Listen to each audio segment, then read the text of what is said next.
Buenos días, bienvenidos sean todos ustedes a este webinar que con mucho gusto organizamos todos los socios del área fiscal de BDO. Buenos días a todos. Es un gusto tenerlos con nosotros. Perdón, el tema de esta hora y media que vamos a tener el gusto de platicar con ustedes, le hemos llamado Agenda Fiscal 2022 y lo que busca es orientarlos sobre las obligaciones fiscales que para este inicio de año 2022 se van a tener y entran en vigor. Ya algunas de ellas ya están en vigor, tanto en materia fiscal, comercio exterior, precios de transferencia y también en materia de seguridad social. Para eso nos acompañan mis socios y expertos en cada uno de estos temas y son los que van a ir desarrollando los temas y los puntos más interesantes que les van a ser útiles. Al final de la sesión, como siempre, vamos a dejar un poco de tiempo para contestar sus preguntas, por lo cual les agradecería mucho a todos los participantes que nos las hagan llegar vía la aplicación para que podamos reunirlas y que cada uno de los expertos puedan responderlas de la mejor forma. La agenda del día de hoy, vamos a tener primero a nuestros socios Mireya Plácido y Jesús Navarro, socios del área de impuestos de consultoría fiscal, quienes van a abordar los cambios más importantes en materia de ISR, código fiscal, IVA y otros impuestos federales. Insisto, vamos a ir repasando esta agenda para que ustedes estén conscientes de las obligaciones que son novedosas. Unas no son tan novedosas, ya vienen de años para atrás, pero siempre es conveniente recordar el cumplimiento de las mismas. Después vamos a tener a Argel Romero, socio del área de impuestos, experto en materia de precios de transferencia, quien también va a repasar uno a uno los temas que vamos que conforman esta agenda fiscal que queremos platicar con ustedes. José Luis Sánchez, socio del área de asesoría y experto laboral del área de impuestos, también va a comentar temas interesantes sobre el REPSE y otras obligaciones que inician o que ya son aplicables desde antes del inicio de este 2022. Guillermo Massieu nuestro socio y líder de la práctica de comercio exterior, nos va a hacer una breve exposición sobre temas, sobre todo el tema de la carta aporte que ha hecho tanto revuelo en estos últimos días. Y cerraremos con nuestro socio y líder de la práctica de seguridad social de la firma, Moisés Velázquez, quien también nos va a dar una presentación muy interesante sobre las obligaciones que en este sentido y sobre estas obligaciones deben de cumplir cada uno de ustedes. Por lo tanto, sin más preámbulo, por favor, esperamos sus preguntas y vamos a iniciar con Jesús y Mireya. Adelante, Jesús, Mireya. Claro que sí, Jaime, muchísimas gracias. Me da muchísimo saludarlos en esta ocasión y bueno, considerando que es inicio de año, que ya transcurrió un mes, consideramos importante platicar con ustedes respecto a las obligaciones que en general se estarían aplicando para este año 2022 y resulta de gran importancia estos temas por todas las implicaciones que tienen. Recordemos que las autoridades fiscales han señalado ya en diversos foros, inclusive a través de las disposiciones, que no hay más impuestos, no hay un incremento de impuestos. Sin embargo, con las reformas que hemos visto durante varios años, sin duda lo que busca la autoridad es incrementar la base gravable de los contribuyentes y como consecuencia de, pues, incrementar lo referente a la recaudación. ¿Qué es lo que vemos en la práctica? Sin duda es que la autoridad lo que busca, y por la experiencia que tenemos y atendiendo también a lo que se ha visto de manera general con varios contribuyentes, es un tema de fiscalización. Y ese tema de fiscalización para incrementar la recaudación, ¿cómo lo lleva la autoridad? Recordemos que las autoridades fiscales tienen la facultad de comprobar que los contribuyentes, los responsables solidarios, terceros, hayan cumplido con sus obligaciones fiscales en tiempo y forma. Entonces, está el tema de las facultades de comprobación. Recordemos que inclusive ya con la parte de la tecnología, la autoridad puede llevar a cabo auditorías en tiempo real. Ustedes últimamente han visto que inclusive llegan algunas notificaciones, algunos requerimientos, considerando cierta información donde la autoridad nos dice, a ver, veo que tienes cierto nivel de ingresos respecto al periodo del año anterior y en este periodo actual resulta ser que tus ingresos se han disminuido. Adicionalmente a eso, la autoridad, ¿qué es lo que está haciendo? Como una herramienta muy útil, está utilizando los CFDI y hacer los cruces de información correspondientes. Ya lo hemos empezado a ver, inclusive ustedes seguramente en este mes de enero ya observaron que hay un aplicativo para la determinación de los pagos provisionales y esa información de los CFDI la está jalando directamente la autoridad atendiendo a lo que ha facturado el contribuyente. Pero bueno, también vale la pena mencionar que las autoridades tendrán que reforzar esos temas de los aplicativos, porque pues si bien es cierto, ya está jalando información de los FDI respecto a lo que se está facturando para hacer un pago provisional, pues prácticamente no consideraba o no estaba considerando dentro del aplicativo algunos otros ingresos que no necesariamente se facturan, como es un tema de la utilidad cambiaria. Por eso, si tienen problemas con los aplicativos, es importante que definitivamente se pongan en contacto con las autoridades, les hagan saber por cualquier medio estas incongruencias que puede existir en el aplicativo, pero como pueden observar, la autoridad está haciendo uso de estas herramientas para que en determinado momento y supuestamente sea mucho más fácil para el contribuyente cumplir con sus obligaciones. Hemos visto también que las autoridades fiscales han implementado medidas de fiscalización a grandes contribuyentes, lo cual se ha traído recursos importantes, pero también todo el uso de la información. Sabemos que la autoridad tiene información de los contribuyentes a través de las declaraciones informativas. Ustedes saben que hace ya muchos años implementaron el tema de la presentación electrónica de las declaraciones y cada día más van utilizando la tecnología para el tema de declaraciones, avisos, tema de los FDI y esto todo es lo que le ha permitido a la autoridad en determinado momento ejercer esa fiscalización y esas facultades de comprobación que le otorgan las disposiciones fiscales. También hemos visto que otro medio que utiliza la autoridad son las cartas invitación, donde te invita y no es una invitación precisamente a salir a comer, a cenar, sino que más bien revises tu situación fiscal, que observes si tienes deficiencias, si tienes alguna situación irregular y que en ese sentido o bien se lo aclares o corrijas tu situación fiscal. En muchos de los casos también vemos que las autoridades no contemplan toda la información o no contemplan correctamente la información que tienen por temas de que a lo mejor determinan tenemos diferencias en los ingresos, sí, pero pues, tenemos diferencias en los ingresos y a veces no separan temas de cancelaciones de facturas o temas de notas de crédito, ¿no? Entonces, cada día esto pues va teniendo mayor importancia y dentro de los cambios también que está contemplando la autoridad para estos temas de fiscalización, ustedes como podrán ver en la siguiente lámina,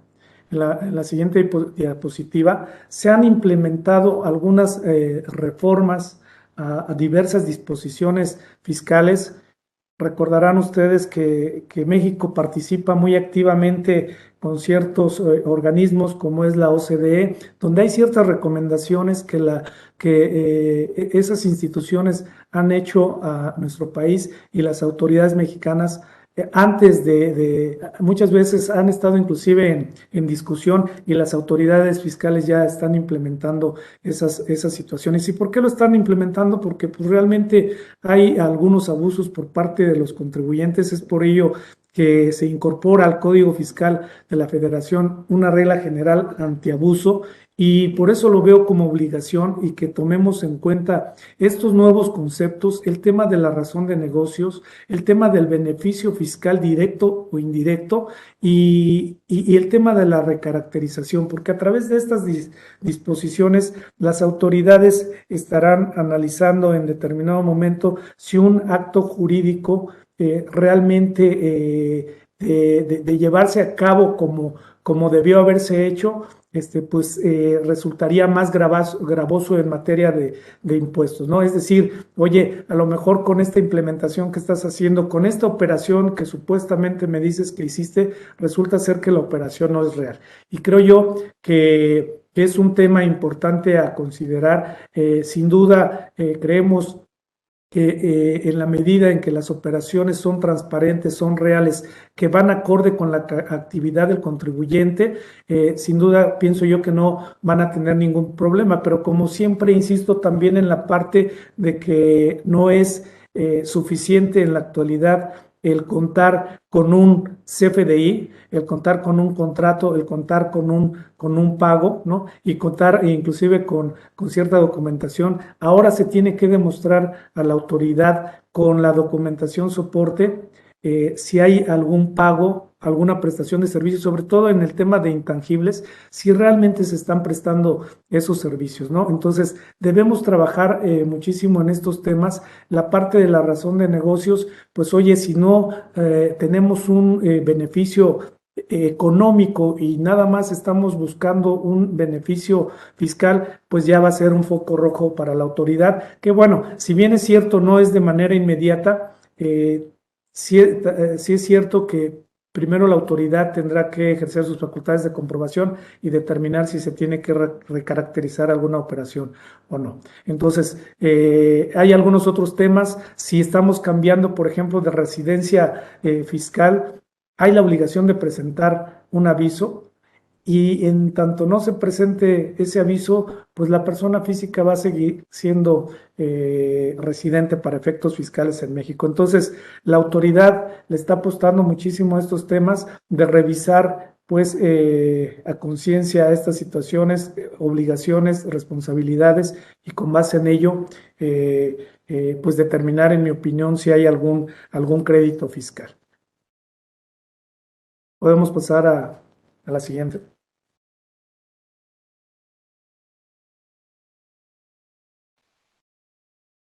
Señores, en el tema de los FDI, la verdad es que desde hace mucho tiempo yo pienso que realmente se requiere una maestría para dominar todos los temas relacionados con la expedición de comprobantes fiscales, el tema de los FDI. Ahorita estamos conviviendo con la versión 3.3, la 4.0. Afortunadamente la autoridad dio oportunidad de seguir utilizando la versión 3.3 hasta el 30 de abril, es decir, del 1 de enero al 30 de abril de 2022 se puede seguir utilizando la versión 3.3 y hacer las adecuaciones correspondientes a los sistemas, pero de ahí no creo que haya mayor prórroga y la versión 4.0 va, o sea, no hay vuelta de hoja y en ese sentido, también atendiendo a esta versión 4.0, es importante que consideremos que hay nuevos requisitos en materia de CFDI.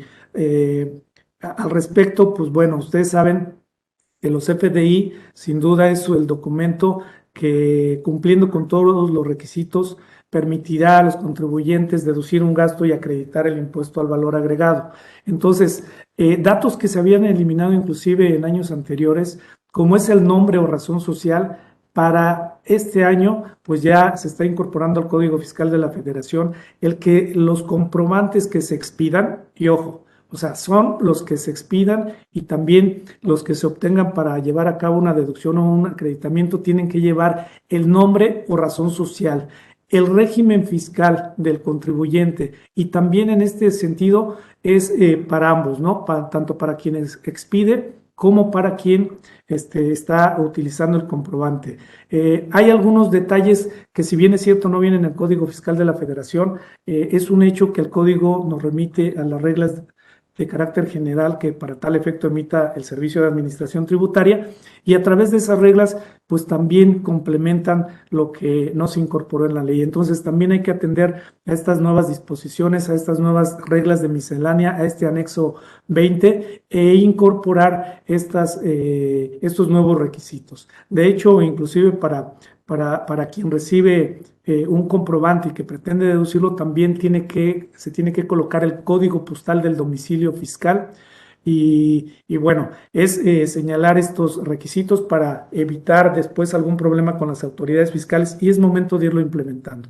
Entonces, también es cierto que atendiendo inclusive a una reforma para 2022. Al día de hoy existe una prohibición en Código Fiscal de la Federación de cancelar comprobantes que se expidieron en años anteriores. Y esto también es importante considerarlo, no vaya a ser que por ahí estemos en esa situación y en determinado momento no se haga la cancelación correspondiente atendiendo al plazo que está otorgando la autoridad mediante la resolución miscelánea, porque así como está la ley, a partir del 1 de enero no se podrían cancelar. Vía resolución miscelánea se otorga un plazo para poderlo hacer a más tardar en la fecha de presentación de la declaración anual, tratándose de personas morales, pues entiendo que sería el 31 de marzo, si es que se presenta en esa fecha, o personas morales a más tardar el 30 de abril. Entonces, revisemos por favor esa situación. Ya pasando estos plazos, pues no se podría cancelar un comprobante el año pasado y pudiera tener repercusión en la deducción o en el acreditamiento de los comprobantes que no se puedan cancelar. Importantísimo también revisar las disposiciones relativas a la cancelación y restricción temporal de los certificados de sello digital. Sabemos pues que el tema digital sin duda son de los puntos que ha reforzado las autoridades fiscales. Recordemos que hay ciertas disposiciones, inclusive en las que si no se está cumpliendo con esas obligaciones y por ponerles un ejemplo, si las autoridades detectan que no se ha presentado la declaración anual y ya transcurrió un mes o bien no se han presentado declaraciones de pagos provisionales y esos pagos provisionales son consecutivos, en ese momento la autoridad tiene pues la posibilidad de cancelar o aplicar una restricción respecto del sello digital. Es por ello que es importante revisar estas disposiciones. La siguiente, por favor.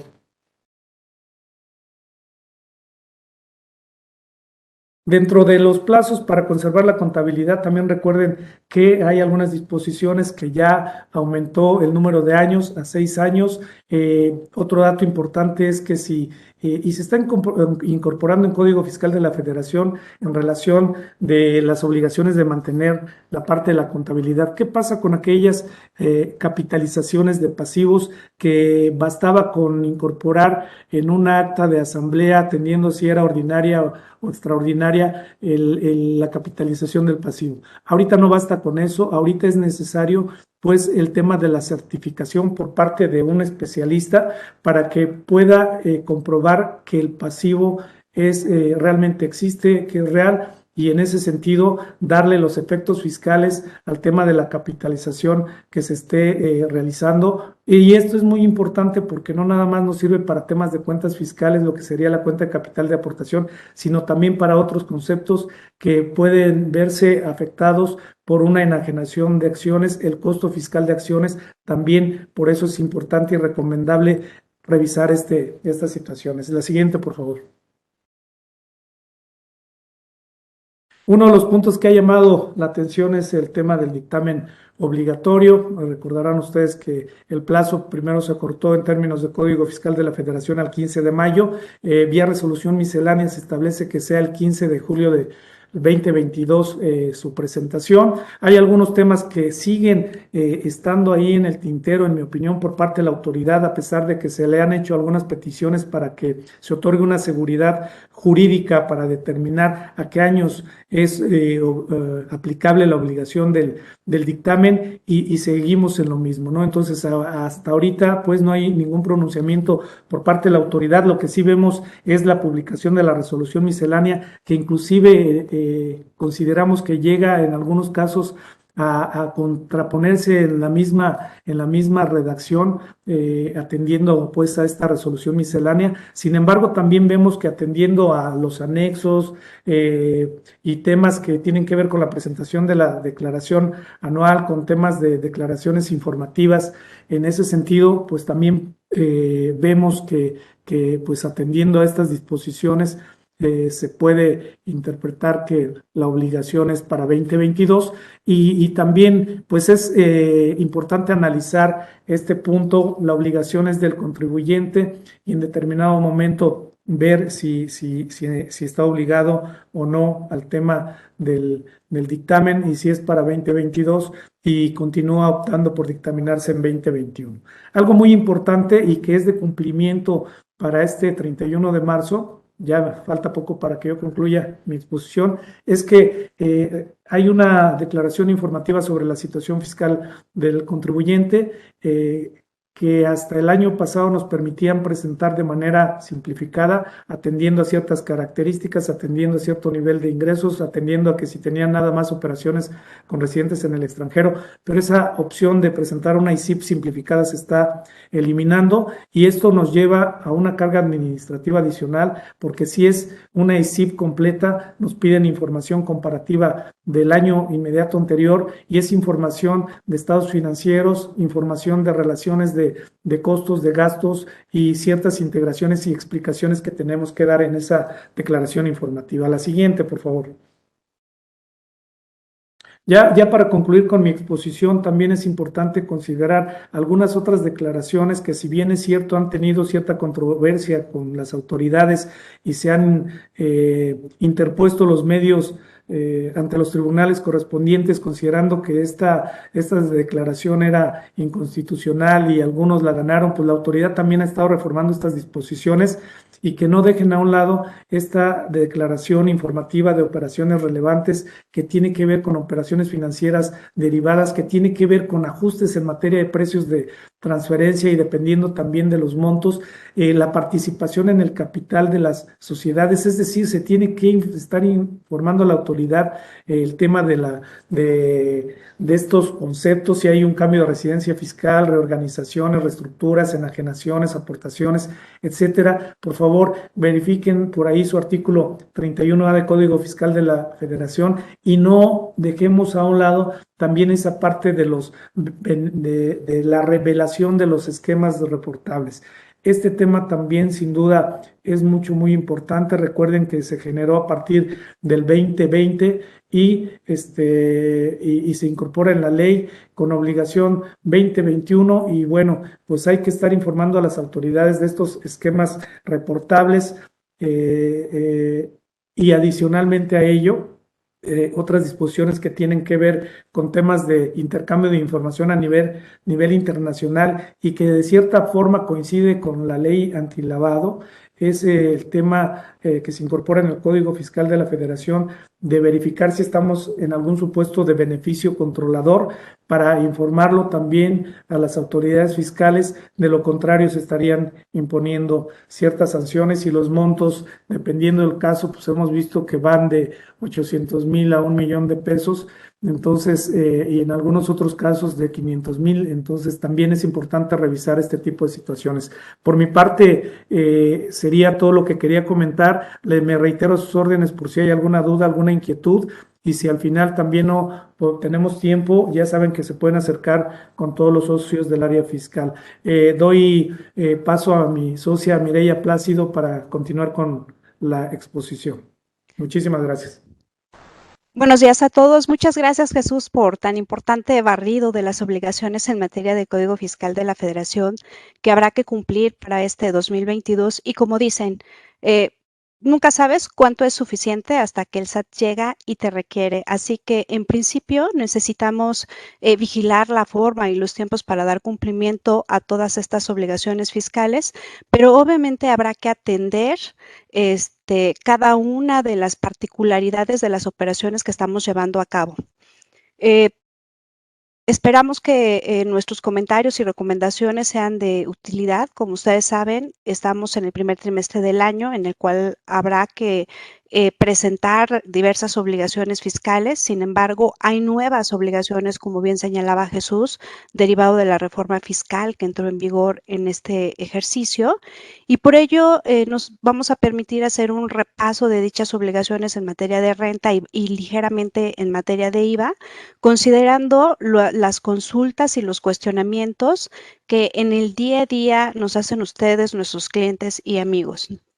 Y miren, en relación al tema de declaraciones informativas, bueno, pues se mantienen vigentes básicamente los anexos 2, 4, 9 y 10, que son relativos a pagos sobre retenciones de impuestos sobre la renta, IVA y EPS, y que se van dirigidos a pagos específicos sobre dividendos, intereses, remanentes distribuibles y otros pagos a contribuyentes del RIF. No, este RIF que es el régimen de incorporación fiscal, que ha dejado de tener vigencia al 31 de diciembre de 2021 para dar paso al régimen simplificado de confianza.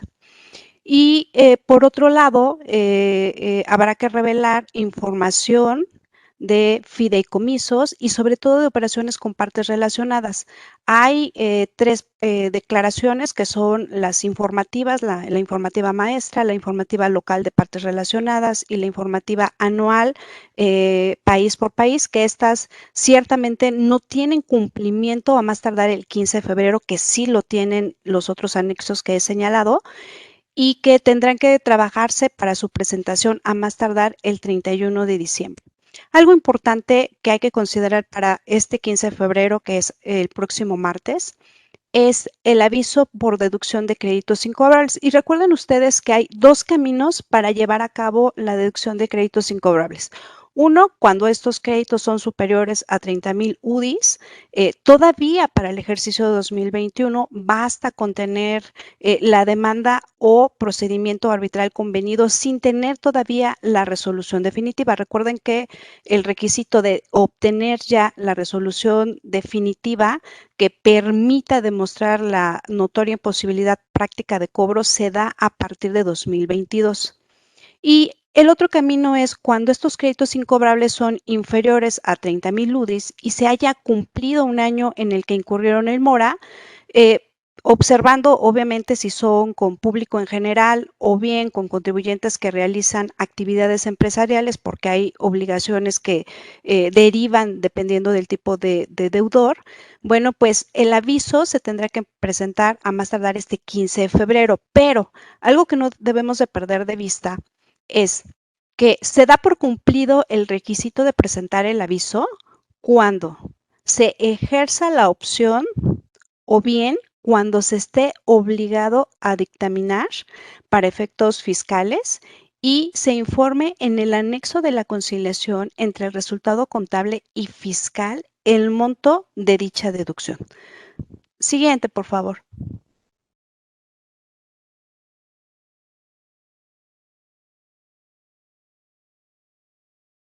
La declaración informativa de regímenes fiscales preferentes, que son REFIPRES, deriva de aquellos ingresos que no están grabados en el extranjero o bien que sí lo están, pero el impuesto causado es inferior al 75% del impuesto sobre la renta que se causaría en México, es decir, una tasa efectiva del 22.5%. Esta declaración se debe presentar a más tardar el último día del mes de febrero.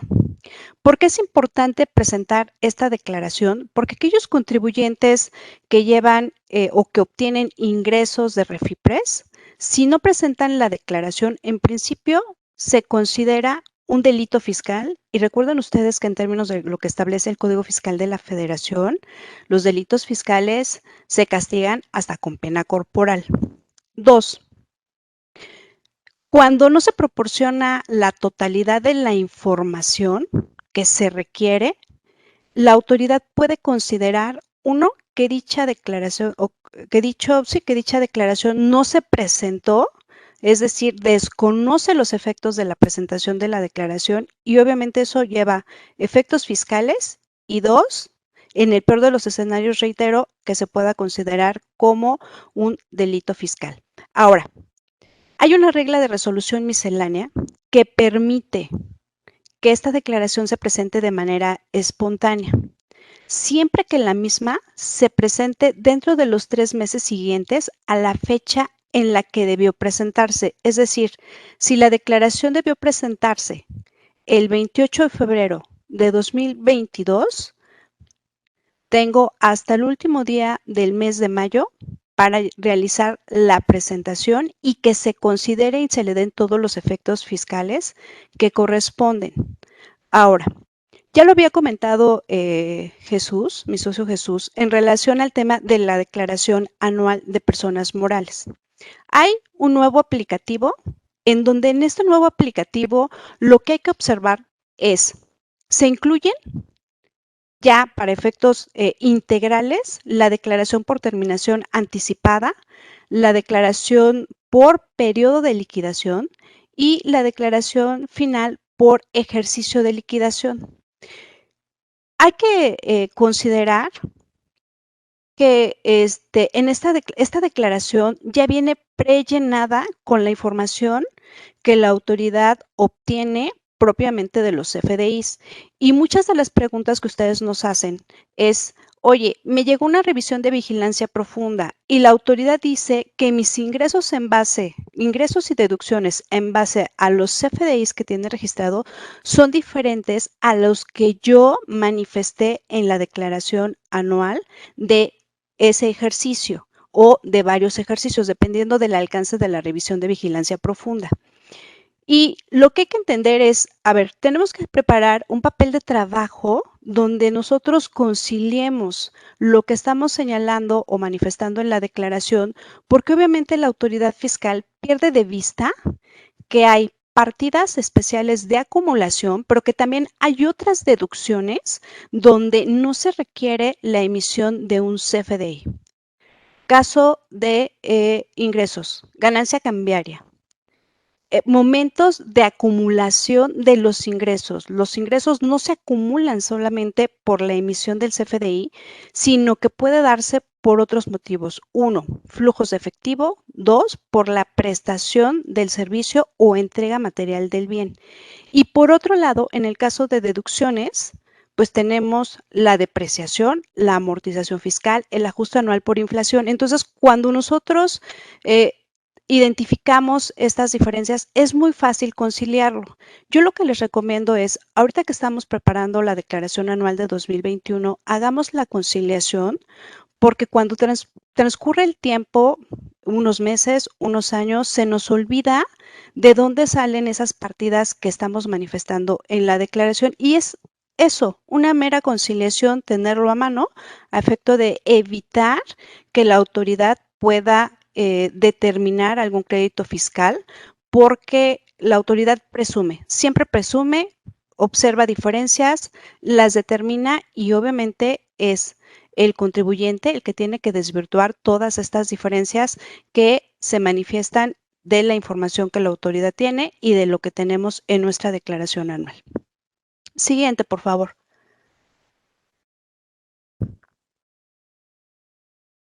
Y miren, dentro de las nuevas obligaciones que hay para el ejercicio fiscal de 2022, tenemos aquellas que son o que derivan de enajenaciones de acciones entre residentes en el extranjero. Y actualmente, la ley del impuesto sobre la renta ya prevé una serie de requisitos que se deben cumplir cuando se lleva la enajenación de acciones emitidas por una compañía mexicana propiedad de un residente en el extranjero, como es el caso 1 del pago del impuesto sobre la renta del 25% sobre el precio de venta sin deducción alguna. No obstante, contempla la opción de pagar el impuesto sobre la utilidad de la operación o que deriva en la operación, siempre que esta operación se dictamine por un contador público registrado. Y 3, en todos los casos debe haber la designación de un representante legal en México para que realice el pago del impuesto sobre la renta y conserve por lo menos 5 años la documentación que acredite la operación y el pago del impuesto sobre la renta. Y este representante legal se convierte en responsable solidario de aquellas obligaciones que el residente en el extranjero no llegase a cumplir, independientemente de la responsabilidad solidaria que tiene la propia emisora de las acciones. Obviamente esto es diferente o distinto de lo que habrá que demostrar que es la razón de negocios cuando dicha enajenación de acciones obedezca a una reestructura. Pues bien, Ahora, adicionalmente a estos requisitos, a partir de 2022, cuando se lleve a cabo una enajenación de acciones donde quien enajena y quien adquiere, ambos dos, sean residentes en el extranjero. En este caso, se tiene que presentar el aviso. Es un aviso que se hará de manera, digamos, presencial a través de un escrito libre con las formalidades que establece el propio Código Fiscal de la Federación dentro del mes siguiente a aquel en el que se lleve a cabo la operación. En dicho escrito, digamos, no requiere información sofisticada, sino es información muy básica de nombre de quien adquiere, nombre de quien enajena, la fecha de la operación, el impuesto que se causó y adicionalmente sí se tiene que incluir el instrumento público, es decir, la carta poder o la designación del representante legal en México para dar cumplimiento a las obligaciones fiscales. Y algo que muy frecuentemente nos preguntan, oye, ¿esta designación de representante legal tiene que estar protocolizada? Efectivamente, la misma debe de estar protocolizada porque caso contrario la autoridad no lo va a recibir. Y recuerden ustedes que los plazos son muy importantes tratándose de estas operaciones porque inclusive la autoridad puede desconocer los beneficios o las opciones que se tienen para la determinación del pago del impuesto.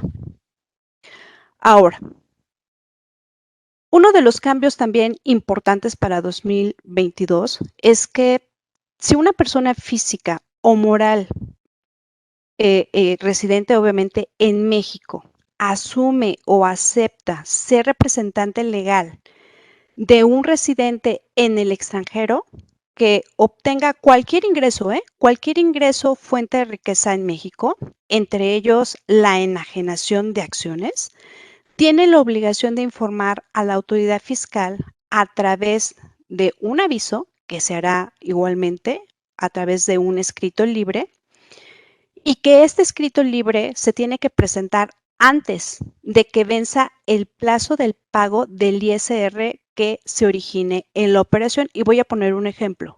Enajenación de acciones. Cuando se lleva a cabo la enajenación de acciones de un residente en el extranjero, se tienen 15 días hábiles para realizar el pago del impuesto.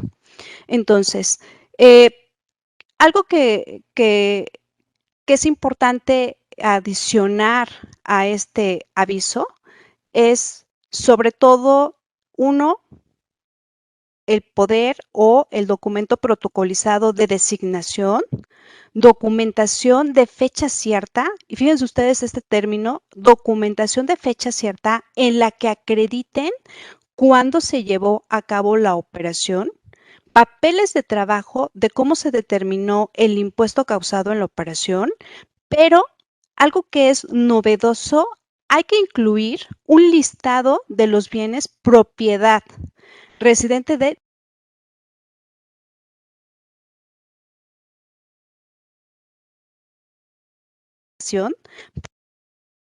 garantizar el pago del impuesto.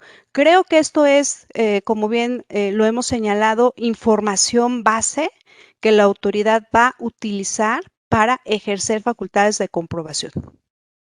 Y finalmente tenemos lo que es el desmembramiento. Sí, la siguiente, por favor, de los atributos bajo la figura de nula propiedad.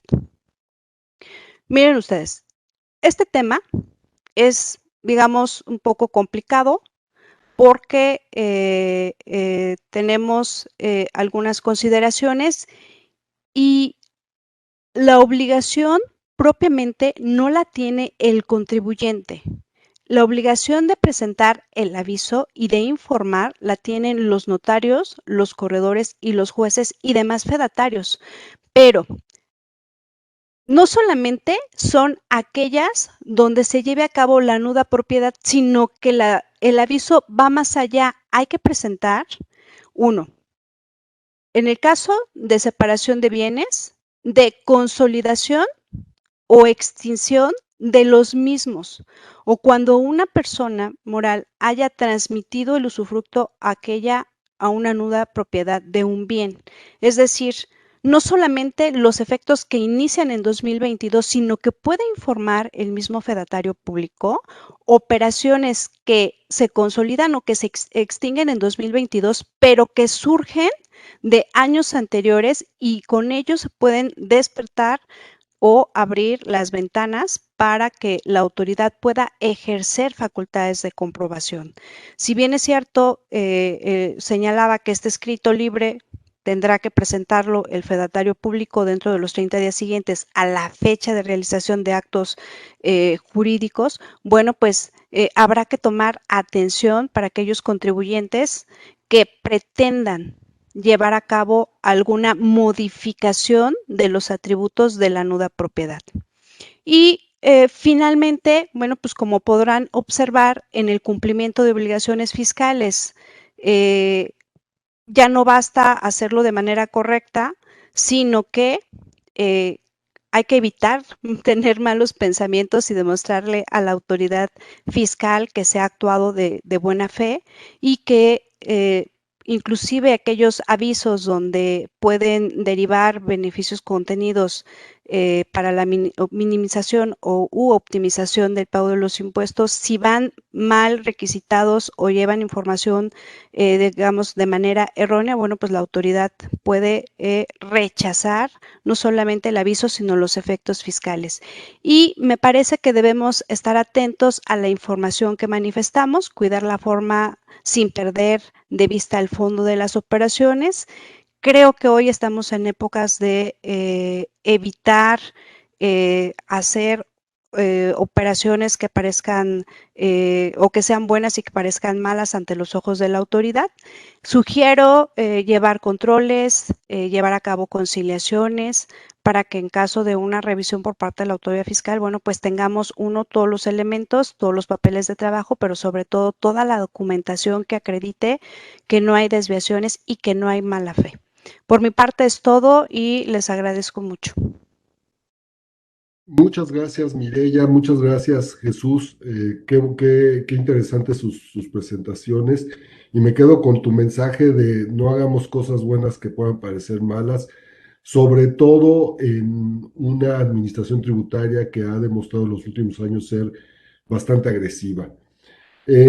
A continuación, vamos a darle la palabra al maestro Argel Romero, especialista de temas de precios de transferencia, líder de la práctica aquí en la Ciudad de México, quien nos va a dar un panorama muy interesante sobre las obligaciones que también se disparan derivado de la reforma del 2022 y por supuesto, de la resolución miscelánea que se publicó en enero. Adelante, Argel, tienes la palabra. Muchas gracias, Jaime. Muchas gracias a todos los que nos están escuchando. Espero que se encuentren de maravilla y estamos aquí a sus órdenes compartiendo estas nuevas disposiciones o nuevas fechas en las que la autoridad requiere la información, ¿no? Como ya lo comentó Jesús, como lo comentó Mireya, pues bueno, la autoridad está muy al pendiente. Cada día pues requiere de más información, pues ya saben que prácticamente lo que comenta Mireya, no se sabe cuánto es suficiente hasta que hay una revisión de parte de la autoridad. Y en materia de precios de transferencia, pues bueno, no es la excepción. Las operaciones intercompañía son una de las fuentes de recaudación que para la autoridad en los últimos años, en las auditorías que lleva a cabo. Por lo tanto, pues hay que tener mucha atención a este punto. Lo que quiero comentar es de que, bueno, hay tres partes en las cuales normalmente las compañías comparten información de precios de transferencia a la autoridad. La primera es pues, a través de algunas declaraciones que están requiriendo de cierta información. Posterior ya hay artículo en particular sobre la documentación de operaciones con partes relacionadas y por último, pues cumplimiento con guías de la OCDE, pues información de las declaraciones BEPS, ¿no? Que están en el artículo 76A.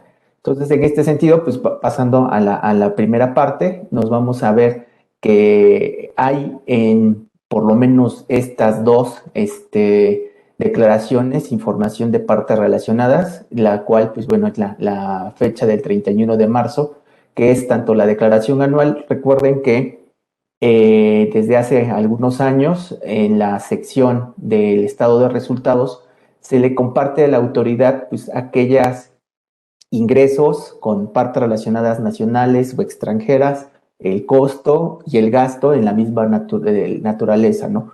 Por ahí Jesús nos comentaba, oye, bueno, pues es de que la formas de revisión de la autoridad es cotejar lo que está en las facturas recibidas y emitidas con lo que se está declarando, ¿no? Entonces, en la parte de precios de transferencia, pues hay que tener muy bien controlado esa parte de que es de las formas en las cuales la autoridad empieza a hacer un cruce, que es lo que tú me dices en tus declaraciones, en la declaración anual, junto con otras declaraciones o otra información que ella tiene, ¿no? Si hay alguna discrepancia, pues bueno, es de los primeros señales de alerta que la autoridad puede empezar a detectar, sobre lo cual, pues bueno, pudiera estar haciendo algún acto administrativo y pues obviamente, pues como lo menciona Mireya, bueno, pues una primera invitación, pues puede ser la puerta de entrada, pues para algo o alguna revisión más profunda, ¿no? Entonces, en la declaración anual, ténganlo en cuenta que ahí es donde hacemos un primer match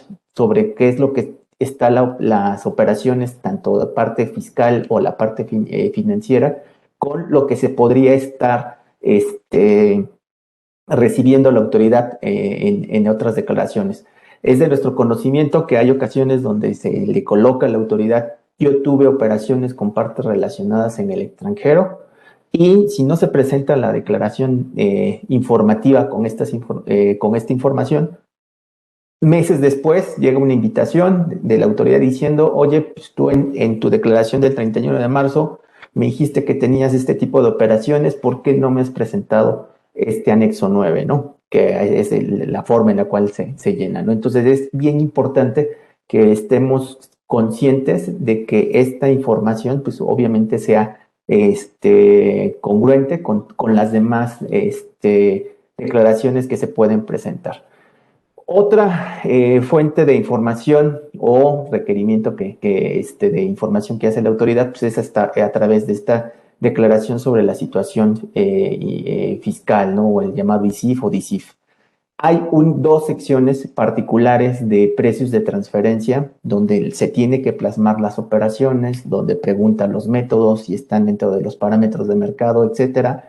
Hay un cuestionario bastante amplio sobre la materia con distintas secciones y pues obviamente pues, se tiene que presentar.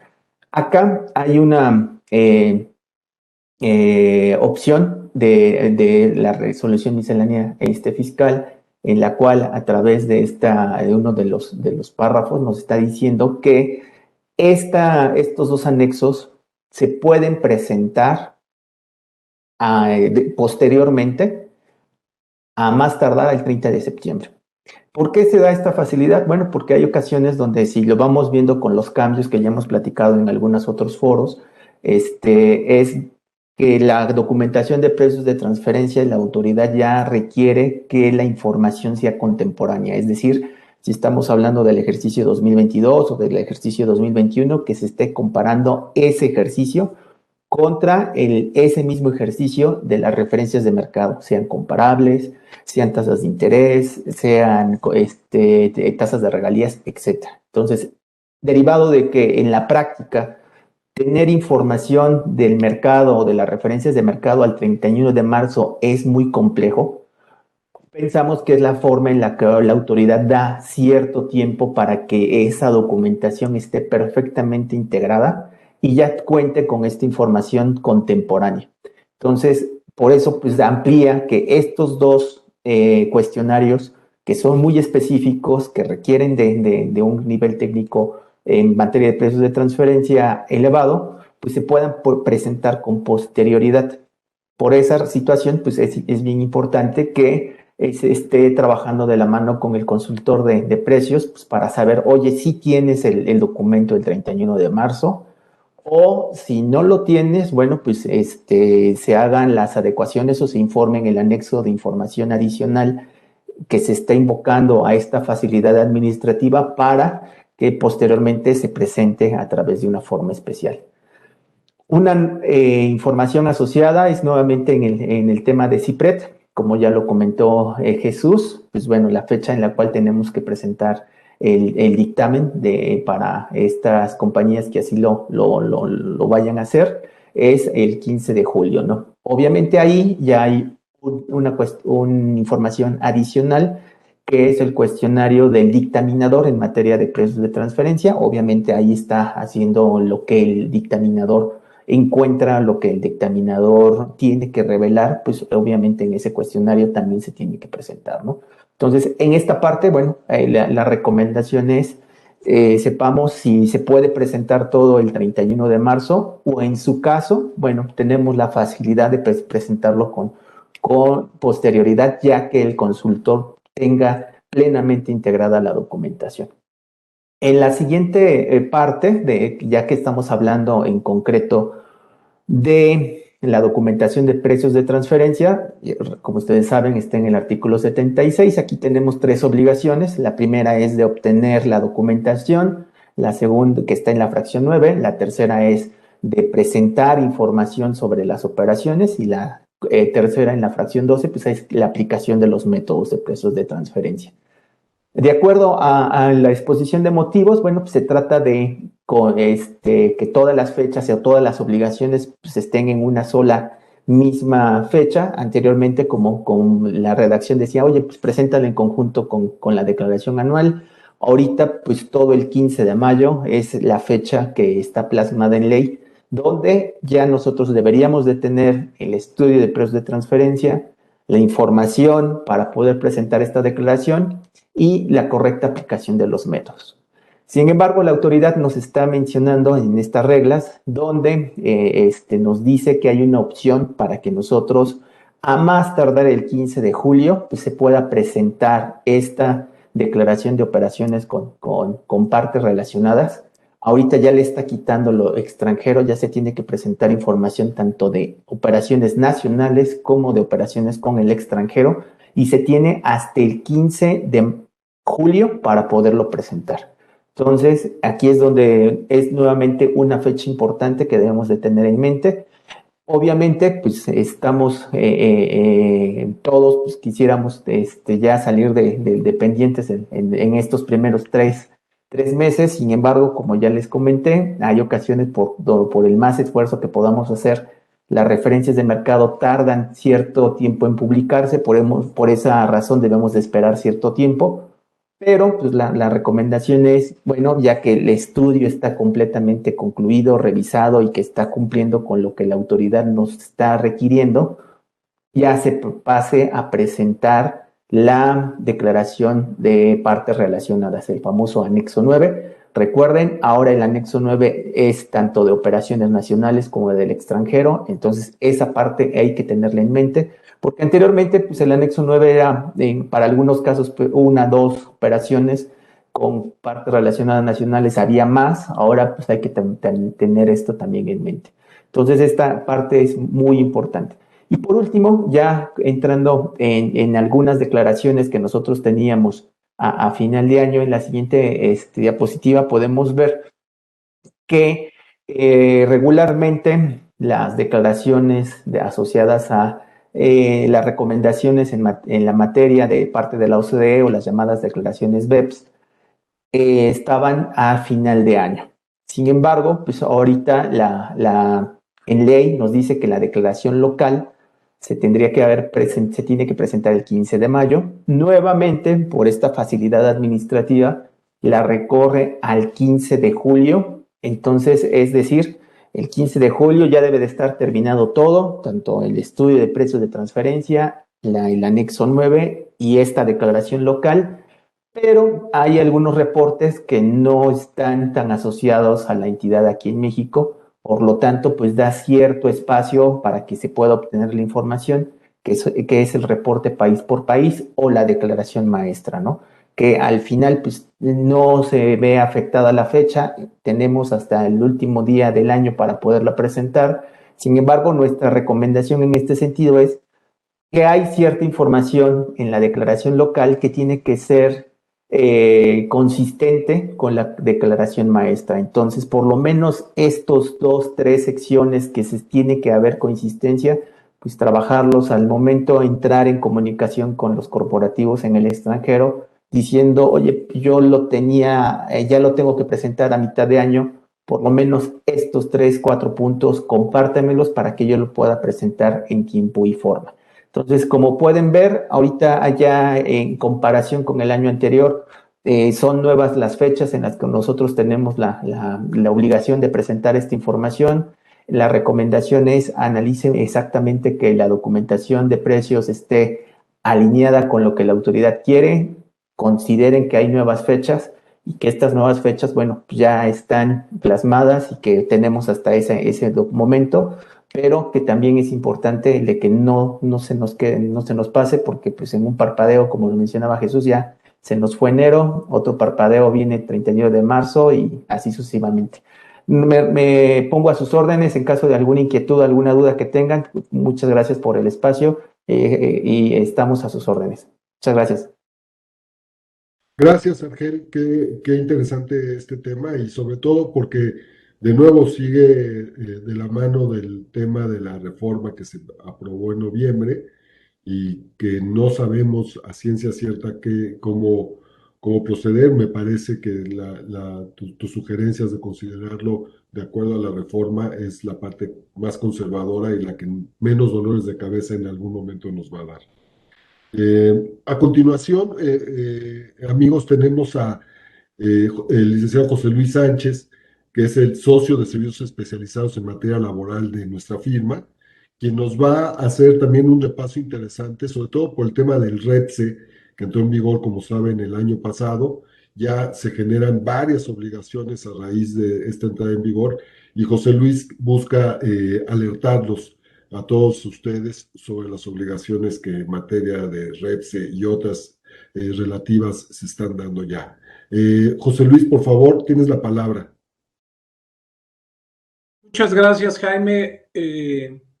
Pues muy buenos días a todos. Efectivamente, como bien lo comenta Jaime, a partir de la reforma, de la tan sonada reforma y tan conflictiva para muchos grupos, para muchas empresas como ustedes, conflictiva por todas las adecuaciones, sobre todo que a la nómina al personal representó para muchos de ustedes, el migrar a empleados, el establecer condiciones diversas de contratación para estos empleados, el establecer reestructuras corporativas que en algunos casos incidieron en la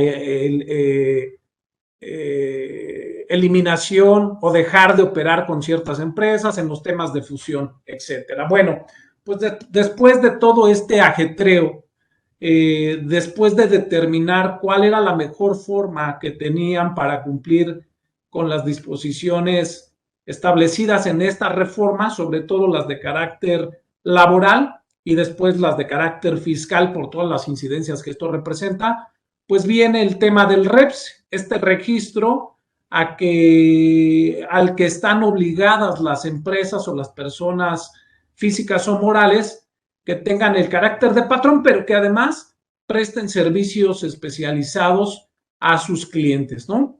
Después del REPSE, pues, ¿qué viene, no? El REPSE, que de por sí fue un tema bastante complicado porque además había que adecuar o hay que adecuar en muchos de los casos el objeto social de las empresas o de las personas que desean o deseaban registrarse. Y después del REPSE, ¿qué viene? Propiamente para el ejercicio 2022 se conforman una serie de obligaciones. Digamos, estas obligaciones iniciaron a finales del último trimestre del ejercicio 2021, pero ahora siguen vigentes y son las obligaciones que habrá que tener muy en consideración, reitero, específicamente para aquellas empresas que hayan optado por registrarse en el REPSE como empresas o como personas que prestan servicios especializados. Prácticamente la primera obligación que deriva del REPSE o del prestar este tipo de servicios radica fundamentalmente en lo que establece la Ley Federal del Trabajo y que no es otra que tener celebrado el contrato de servicios especializados. Muchos de nuestros clientes han regresado con nosotros comentándonos si el contrato que firmaron en 2018 o 2019 es suficiente para cumplir con la obligación. La respuesta es no, porque a partir del REPSE los servicios especializados propiamente se enfocan en eso. Además de que la Ley Federal del Trabajo establece requisitos importantes y adicionales a los que podrían haber existido en los contratos previos. Entonces, la sugerencia prácticamente sería celebrar adendas al contrato o a los contratos celebrados o celebrar definitivamente contratos nuevos que se adecúen específicamente a lo que hoy exige la ley. Este sería el primer requisito con el que habría que cumplir este año para dar vida o dar pie al resto de los requisitos. Por supuesto, dentro de este requisito, como punto número 2, como podrán apreciar, se encuentra pues el especificar y detallar el objeto de los servicios. Dentro de la obligación de tener el contrato, no dejen de recordar que el artículo 14 de la Ley Federal del Trabajo establece qué requisitos deberá de contener este contrato. Y uno de ellos, el más importante o uno de los más importantes, es el objeto de los servicios, que no serán otros más que aquellos que quedaron registrados propiamente en el REPSE como tal. Fíjense cómo es tan distinto ahora el contrato o cómo contiene particularidades que antes no tenía, y esta es la razón por la cual debiera de modificarse o adecuarse su contenido. En el requisito 3 que exponemos en esta lámina, especificamos que la Ley Federal del Trabajo establece la obligación de los contratantes para que el contrato contenga el número de folio que fue asignado por el REPSE.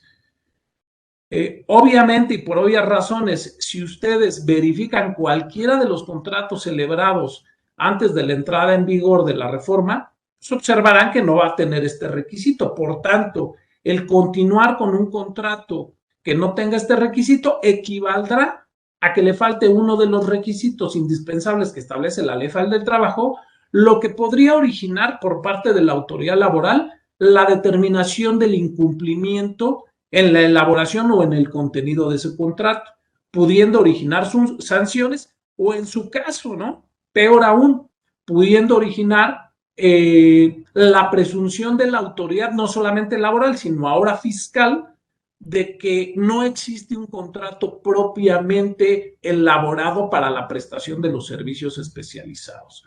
Debemos de tener mucho cuidado con esta obligación porque, reitero, la falta de estos requisitos podría originar la presunción por parte de la autoridad, ya con todo lo que comentaba además nuestros socios Jesús y Mireya, en el sentido de que ahora la materialidad de los actos pues ya no se encuentra justificada solamente en un contrato, sino en otros actos, pero el contrato, como esencia fundamental del acto jurídico, pues es el documento pleno, ¿no?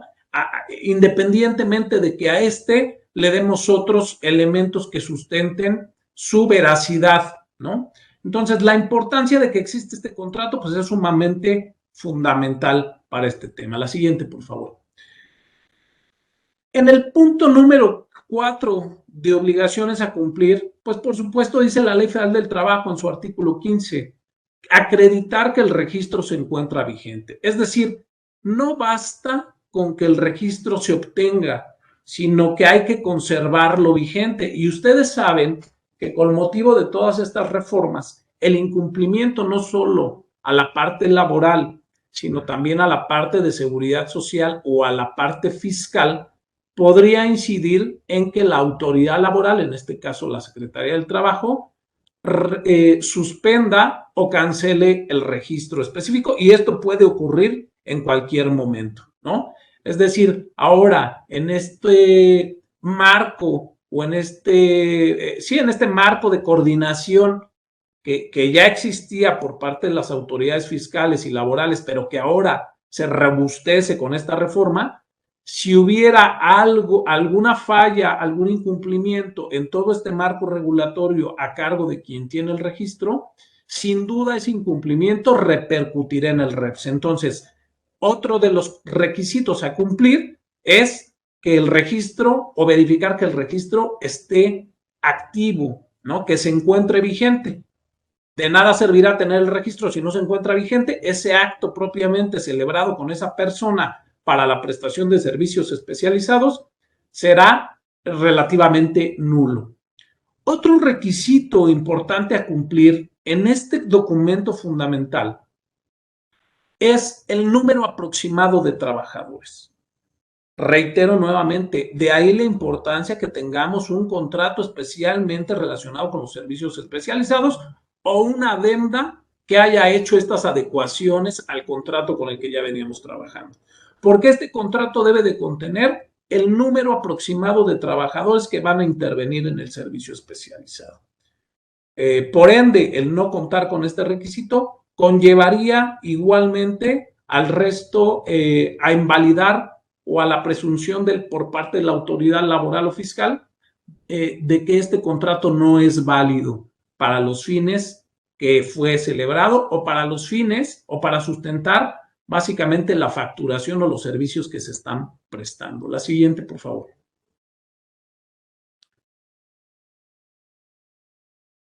Este es un requisito que propiamente no se encuentra en la Ley Federal del Trabajo, pero que lo quisimos incluir en virtud de que es un requisito o una situación que se debe de considerar en virtud de la obligación solidaria que nace de todos estos servicios especializados, y prácticamente es verificar todos los meses del año que nuestro proveedor de servicios especializados está cumpliendo con sus obligaciones, no solamente laborales, sino fiscales y de seguridad social. Y para esto sirven propiamente las opiniones de cumplimiento. Reitero, este es un requisito que no se encuentra propiamente en la Ley Federal del Trabajo, establecido como tal para dar vida a estos servicios, pero que derivado de una interpretación o una relación armónica de todas las disposiciones en esta reforma, nosotros lo consideramos como un requisito esencial a cumplirse y en el que hay que estar en este 2022 muy al tanto si contratamos servicios especializados y también si los prestamos. Hay que estar muy al tanto si los prestamos de que nuestras opiniones de cumplimiento ante las autoridades fiscales, IMSS, Infonavit, SAT, se encuentren al día porque en cualquier momento podrían ser requeridas por nuestros clientes y el no estar al día estas opiniones podrían incidir en la suspensión del registro que tenemos ante el SAT. La siguiente, por favor. En materia de seguridad social, muchos de ustedes, como nuestros clientes, muchos de nuestros clientes en general, ignoraban o no pusieron atención en el hecho de que una vez obtenido el REPSE, ahí no se acababa la película, permítanme expresarlo así, sino que venían una serie de obligaciones adicionales que además ya se encontraban en la misma reforma. Nos enfocamos tanto en evaluar los cambios del personal asignado a los servicios, del tema corporativo por cuanto hace a las fusiones o a las desapariciones de ciertas sociedades y después al tema del REPSE, que olvidamos que había otras obligaciones igual de importantes. En este caso, la primera ya se las comenté, las que tienen que ver con la Ley Federal del Trabajo, pero en materia de seguridad social también nacieron obligaciones que habrá que seguir cumpliendo para este año. La ley del Seguro Social, en este artículo 15A y después la ley del Infonavit en su artículo 29 bis, establecen la obligación de los prestadores de servicios para informar de forma cuatrimestral, es decir, en los meses de enero, mayo y septiembre, sobre los contratos celebrados en ese cuatrimestre inmediato anterior. Estas plataformas creadas por el IMSS y el Infonavit, que se denominan SISUB e ICSOE, son las plataformas a través de las cuales los patrones o las empresas que prestan servicios especializados deberán informar sobre la celebración de esos contratos en el cuatrimestre anterior. Esta obligación acaba de pasar el 17 de enero y el próximo reporte tiene que hacerse el día 17, más tardar el día 17 de mayo. Hay muchas dudas que han surgido en relación con este tema y la primordial es, oye, ¿tengo que estar realizando el registro todos los cuatrimestres? No. La disposición es muy concreta en establecer, es muy clara en establecer que únicamente deberás reportar los contratos celebrados en el cuatrimestre anterior. Es decir, si celebramos un contrato de servicios especializados en el mes de diciembre, por tanto estaré obligado a reportarlo en el 17 de enero, en este caso el 17 de enero que pasó. Si celebro un contrato de enero a abril de este año, estaré obligado a reportar el contrato en el mes de mayo de este año propiamente. Si ya reporté mi contrato en este mes de enero respecto del cuatrimestre anterior, es decir, del cuatrimestre que fue de septiembre, octubre, noviembre y diciembre, ya reporté el contrato en estas plataformas, ya no tengo la obligación de seguirlo reportando en los cuatrimestres siguientes. Ni siquiera si hubiera cambios en el contrato o si hubiera aspectos que hubieran modificado, porque la ley o las disposiciones legales no lo establecen así. ¿De acuerdo? Esta obligación se sanciona, la omisión en la presentación del aviso se sanciona y la presentación extemporánea también se sanciona. La siguiente, por favor. En materia fiscal, propiamente en materia de impuestos sobre la renta, las disposiciones establecen obligaciones también derivadas del REPS. Entregar los comprobantes, es decir, en este caso, entregar a quien contrata los servicios, a nuestro cliente, si es que nosotros prestamos los servicios especializados, entregar los CFDIs de pagos de nómina de los trabajadores que intervienen en el servicio especializado, no de todos, únicamente de los trabajadores que intervienen en el servicio especializado. Y aquí es donde la información que subimos al IMSS y al Infonavit debe coincidir plenamente. El acuse de recibo de pago expedido por la institución bancaria que ampare la declaración del impuesto sobre la renta, por supuesto el pago de este impuesto, así como el pago de cuotas obrero patronales. Y finalmente, por lo que hace a materia de IVA, también el ordenamiento que regula este impuesto obliga, derivado del REPSE, a que quien proporciona el servicio esté proporcionando de forma mensual, como en el caso de pagos de cuotas obrero patronales y de declaraciones de impuestos sobre la renta, esté proporcionando de forma mensual la comprobación en la declaración de IVA y en el pago de este impuesto, ¿no? Son dos obligaciones en materia fiscal que tenemos que estar cumpliendo mes con mes si prestamos el servicio, y que también como beneficiario del servicio tenemos que estar exigiendo a nuestros proveedores esa información, porque si no estaríamos poniendo en riesgo la deducción del gasto y el acreditamiento del IVA. La siguiente, por favor. Como lo establece finalmente la disposición del IVA, ¿no? En materia de impuesto al valor agregado, que dice que en caso de no cumplirse esta obligación, el contratante deberá presentar declaración complementaria en la cual disminuya los montos que hubiera acreditado. Una situación muy importante, un tip muy importante en este sentido, no basta con transmitir y recibir la información, hay que dejar constancia de ello, constancia de que se hizo en el mes en que debió realizarse.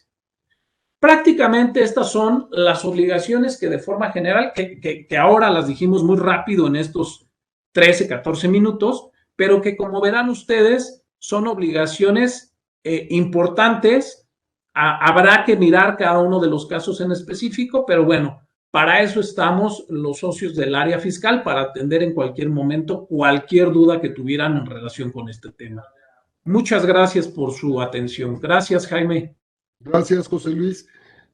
Amigos, a continuación nos va a dar una presentación muy interesante nuestro socio y líder de la práctica de comercio exterior, el licenciado Guillermo Macié, sobre todo temas de la carta aporte que hoy en día ha generado tanto revuelo. Por favor, Guillermo, te escuchamos. Bienvenido. Gracias, Jaime. Gracias a todos por continuar aquí con nosotros y por su asistencia. Vamos a repasar solo algunos puntos interesantes, algunos temas interesantes de la carta aporte, del complemento carta aporte para comercio exterior.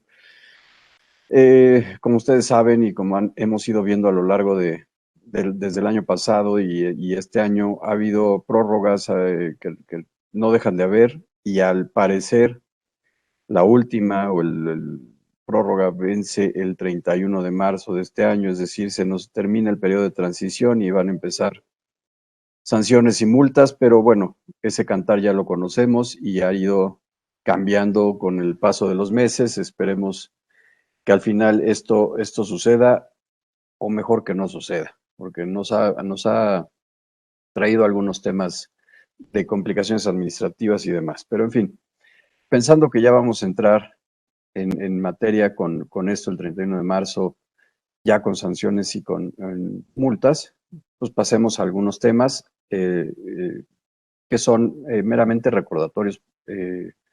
La siguiente lámina, por favor.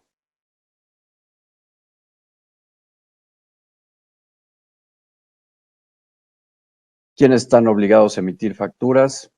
Creo que a estas alturas del partido ya todos sabemos, facturas con complemento carta aporte a las empresas que prestan, empresas o personas que brindan servicios de transporte, los dueños de los vehículos y de los bienes o mercancías que se transportan en ellos, o los intermediarios o agentes de transporte.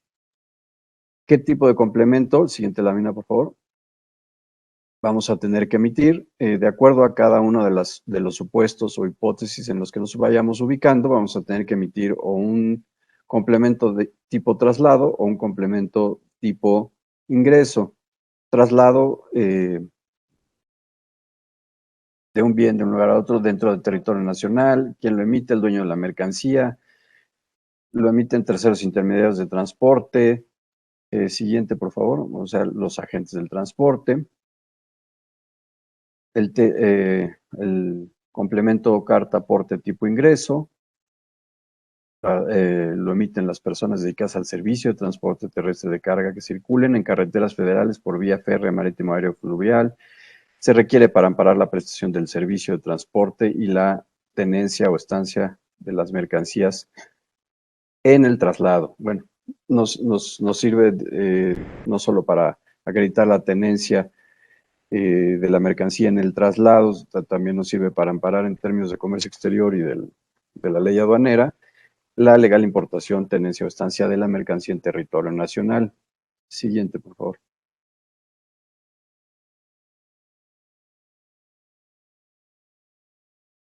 ¿Quién está obligado a incorporar el CFDI del complemento carta aporte? Bueno, hay muchas variables, como hemos visto. Esto es para el traslado de mercancías en territorio nacional por vías federales, férreas, marítimas, aéreas, carreteras. Pero en específico se habla de que todas las empresas o personas que trasladen bienes o mercancías de manera local, que usen vehículos de carga ligera con características menores a las de un camión tipo C2, esos son los jabones o los Torton. No soy especialista en transporte, pero creo que así es, así se les denomina Torton y jabones, es decir, de dos ejes, no están obligados a emitir el CFDI con complemento carta aporte, siempre que en los trayectos no se transite por algún tramo de carretera federal mayor a 30 kilómetros.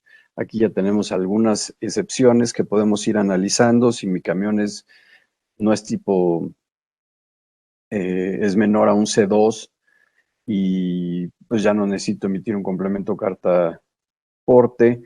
Si el trayecto es por una carretera federal pero menor a 30 kilómetros, tampoco tendré que emitir un CFDI con complemento carta aporte. Es decir, estas son las excepciones y vamos descartando, de acuerdo a estas excepciones, si tenemos o no tenemos que emitir un complemento carta aporte. Siguiente, por favor.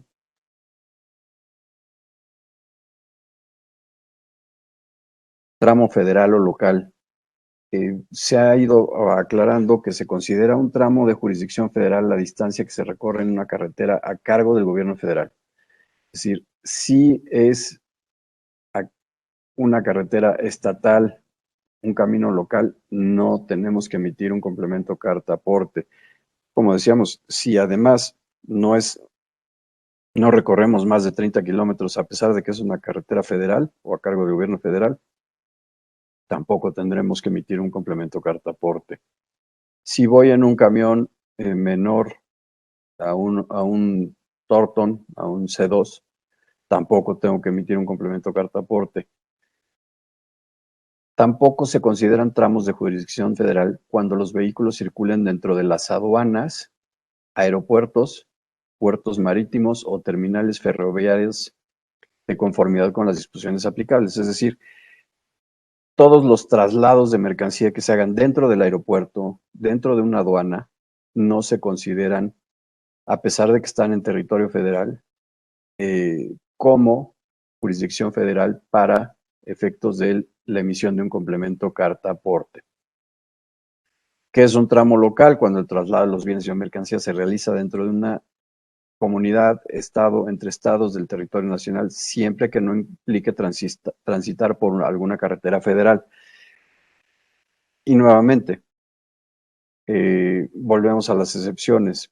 Si es el recorrido de menos de 30 kilómetros en un camión menor a un C2, si es dentro de una aduana, dentro del aeropuerto, tampoco tenemos que emitir un complemento carta aporte.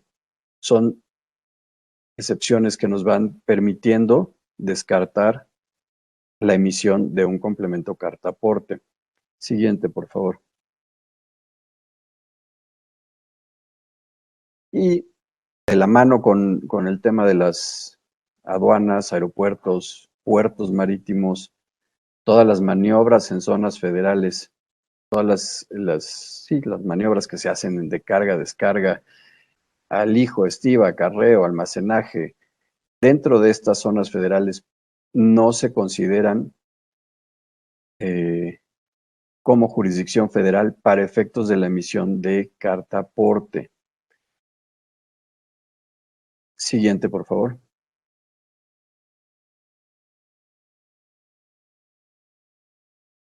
En el tema del despacho de mercancías de comercio exterior, recordemos, es obligatoria la emisión de un CFDI con complemento carta aporte, ya sea de ingreso o de traslado, siempre que dichas operaciones de importación o exportación no sean realizadas por transportistas residentes en el extranjero sin establecimiento permanente en territorio nacional.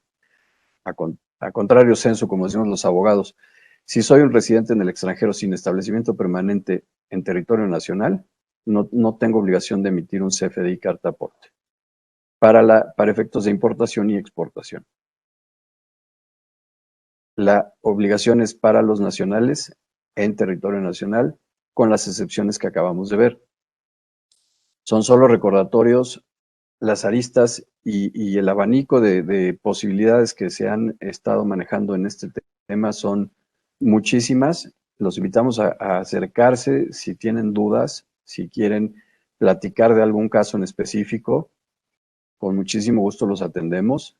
Estamos a sus órdenes y nuevamente les agradezco por su atención y por su participación en este webinar.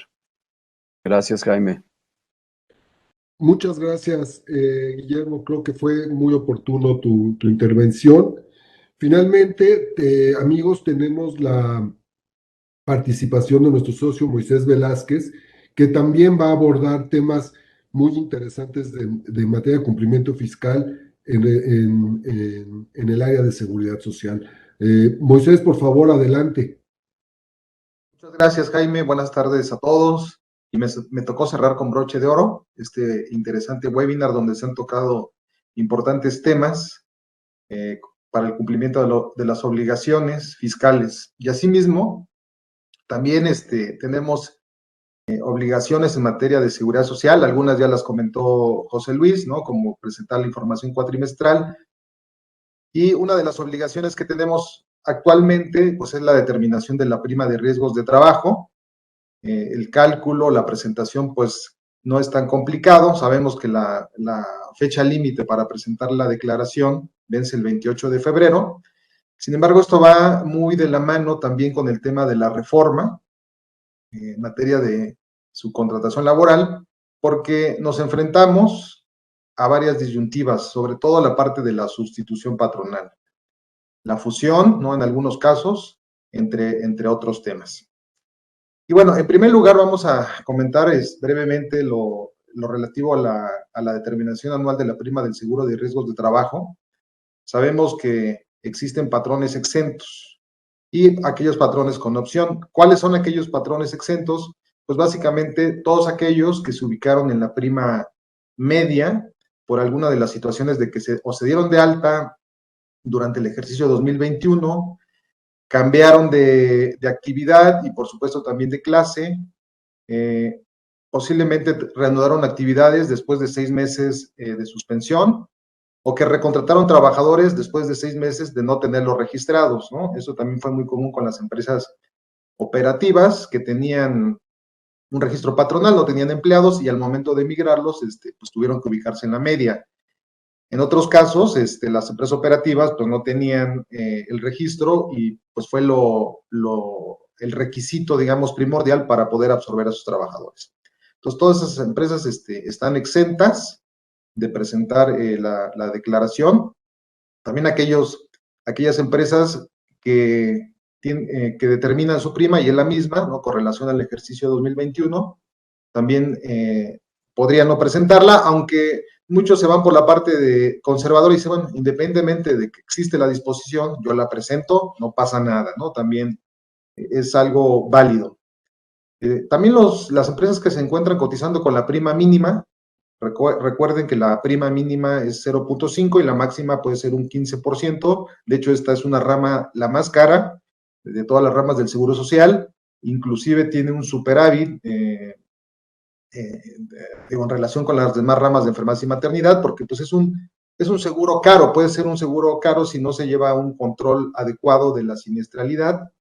Por ello la importancia de tener estos controles. Algunas empresas también tienen la opción de no presentar la declaración, sobre todo aquellas empresas que cuenten con menos de 10 trabajadores y que opten por cubrir sus cuotas con la prima media de la clase. Para efectos, no hay que perder de vista que se consideran los riesgos de trabajo terminados en un periodo del 1 de enero al 31 de diciembre. Si hay algún riesgo de trabajo que esté en proceso y que todavía continúa, pues ese no se va a considerar. Y también es muy importante la herramienta que existe en la página del IMSS. Ahí pueden ustedes ver la liga que está marcada en azul, donde pueden consultar los riesgos de trabajo existentes y compararlos con los que ustedes tienen, ¿no?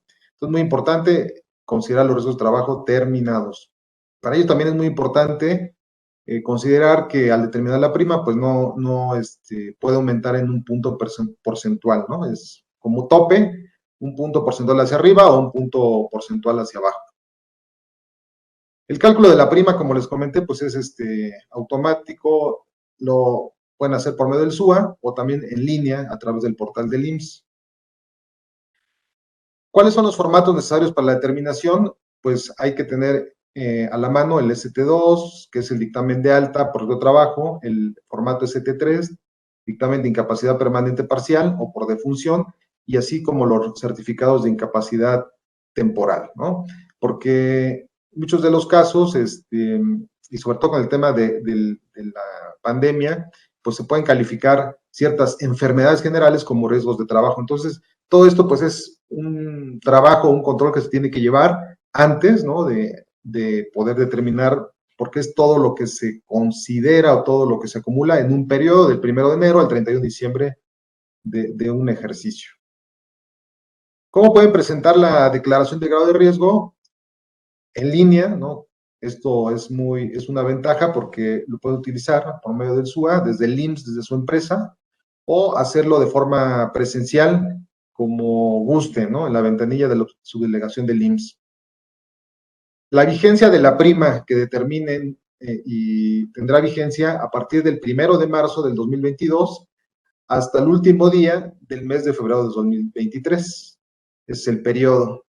Y bueno, en caso de que no la presenten o la hagan extemporáneamente o con datos falsos incompletos, pues serán acreedores a una multa, a una sanción que oscila de 20 a 210 UMAS, equivalente a 1,924 a 20,206 pesos, ¿no? Esa sería la sanción. Desde mi punto de vista, la sanción no es tanto el problema, sino muchas veces el no haberla presentado correctamente, y el Seguro Social tiene la facultad de rectificar la prima, pues entonces ahí ya se convierte en un costo financiero importante para la empresa. Entonces, más que la sanción, hay que tener cuidado con presentarla correctamente. Y bueno, algunas recomendaciones o algunos puntos a considerar en esta etapa es que deben de presentar una declaración de riesgos por cada registro patronal. El factor de la prima, pues es 2.3, sin embargo, aquellas empresas que cuentan con una acreditación de la Secretaría del Trabajo lo pueden hacer con un factor de 2.2.